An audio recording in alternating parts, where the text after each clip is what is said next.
Day I went to see the new house with my brother was the first time I met his fiancée, Penelope. She was a self-proclaimed banking elite who had just returned from London. She blocked me at the door, her eyes filled with nothing but disgust. "You're just a delivery girl. Stay outside. Don't you dare track dirt into my new house." I froze on the doorstep, stunned by her arrogance. My brother Silas stood beside her and let out a dry, awkward laugh. "Your sister-in-law spent a lot of time abroad, Sloane. She's a straight shooter. Don't be sensitive. She doesn't mean anything by it." I didn't want to make a scene on such a big day, so I turned to leave. But as I walked away, I heard her muffled, mocking voice behind me. "She looks so fragile. If she's really just delivering food, that's one thing. But I've seen girls like her. They don't just deliver pizza at night." She paused, a suggestive, nasty giggle following her words. "They deliver themselves. It's disgusting." My footsteps faltered for a split second. Then, I smiled. I turned around and walked straight to the sales office. "That down payment I just wired? Refund it. Now. Miss Sloane, are you sure you want to cancel the purchase? If you back out now, there's a 2% processing fee." The real estate agent looked at me with concern. "That's roughly $100,000. Hearing the number, I let out a soft, cold laugh. "That's pocket change. I'd rather throw it in the trash than let a woman like her live on my dime." The agent was speechless.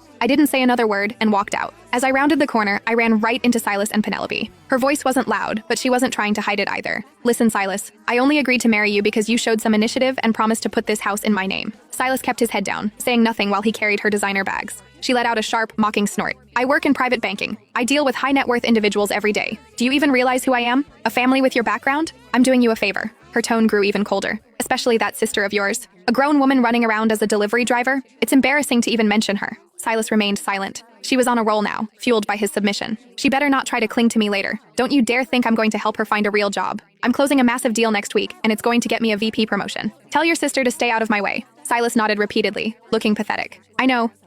Don't worry. I won't let her bother you." I stood there, motionless, watching the shadow of the brother I used to know. She seemed to lose all restraint then. I've seen plenty of girls like her when I was in the UK. Believe me, her line of work is rarely clean. These delivery girls? She smirked. Who knows what they're doing for tips after dark? Right then, she looked up and saw me. The air went dead silent for a moment. I looked her in the eye and smiled. "Why'd you stop? Please, continue. What exactly do they do after dark?" Silas's face turned pale. He immediately stepped forward to cut me off. "What's with that attitude, Sloane? Is that how you talk to your future sister-in-law?" I didn't move. I just kept my eyes on Penelope. She recovered quickly, her sharp features smoothing into a mask of fake concern. "Don't blame me for being blunt. I'm saying this for your own good. If you weren't Silas's sister, I wouldn't waste my breath." She sighed dramatically. "I know you didn't have much of an education. I get that you want to make money. You don't have real skills like I do. But you shouldn't take the easy way out. Using your body for money, that's how you ruin a family's reputation." I let out a sharp laugh, ready to tear her apart. But Silas grabbed my arm, pulling me back. "Enough! Penelope treats you like family. That's why she's being honest with you. Stop being so ungrateful." He pulled at me, and suddenly, I found the whole thing hilarious. I didn't know if Penelope was being honest, but my dear brother, he was definitely heartless.